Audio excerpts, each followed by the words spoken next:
And the second choice that I have is a D. Stevens. This is a 4-inch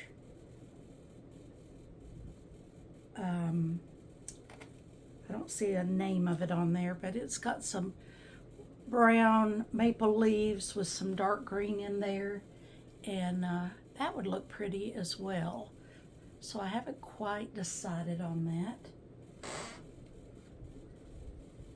Let me show you this up close. I'm leaning toward the squash, and I've got another roll of this somewhere because I use it and like it so well, and I kind of like that it includes the oranges in there that I've got in this greenery. So I'm going to show you a different type of bow today. So put my glasses on. A 1 loop bow that I make 2 out of, and then you place them together and you'll never know that it was a 1 loop bow. So fair silk, really good wire to it. I've already got a knife edge on that, although I could have folded it up because it's got such a pretty green back, or I could expose the green back. So I'm going to make a loop about 6 inches. I think 6 inches will be great, but we'll hold it up there and just kind of see. And I've decided to expose the green back on the back side. I would guesstimate that's about 6 inches, but let me lean over and measure, and indeed it is. So look at that.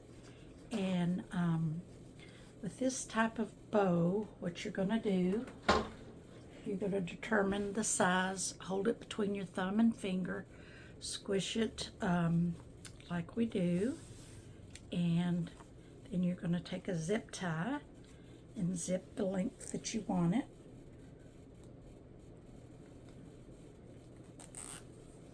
Zipper around in the back, like so. And so I'm going to need some length of my zip tie to put a steel pick on.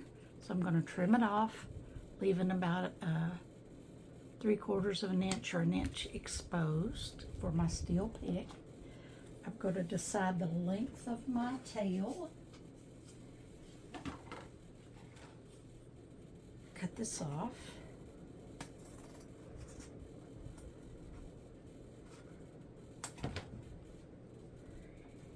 I think this time I'm going to fold up the end, leaving the green exposed, like so. And that's what one side of our ribbon's going to look like.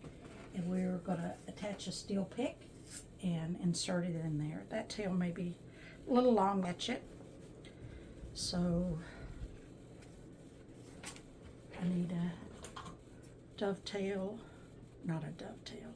I need a knife edge on this one to be like the other. I'm going to leave the back, the green exposed, make a 6-inch loop.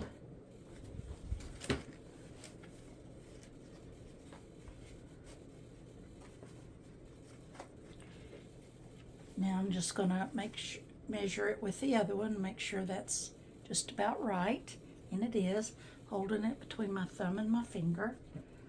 Tails, since I think I got this one a little bit long, I'm going to go shorter on this one, and if I end up leaving the other one longer, I do not mind asymmetry. In fact, I prefer asymmetry.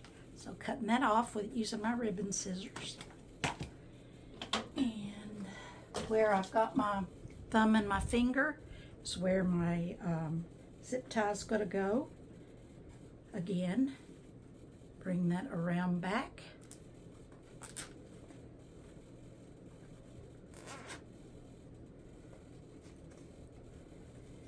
And tightening that up. folding up the ends.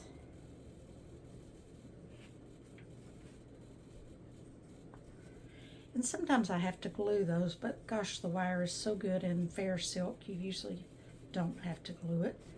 And so I'm going to use my Knipex and cut off all but about 3/4 of an inch of my zip tie. Okay. All right. Next, I'm going to add a steel pick. My end of my ribbon. Let's pause. Okay. I'm eventually going to glue this in, but I just want to show you what this is going to be like.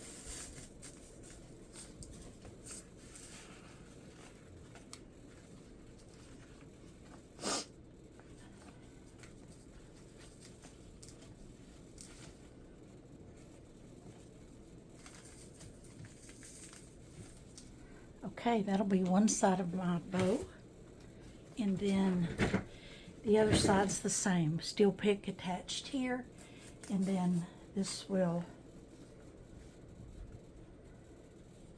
ends up looking like a solid bow, but it is not, in 2 loops.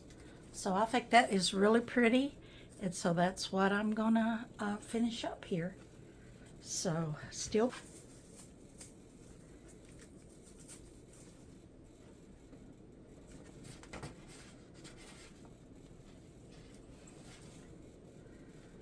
All right, so I'll play around with that a little bit and glue this side, get it up just a little higher, but there is our bow. And then I'll end up like pulling the loops down a little bit like this and fluff it out. But I'll just play around with it a little bit.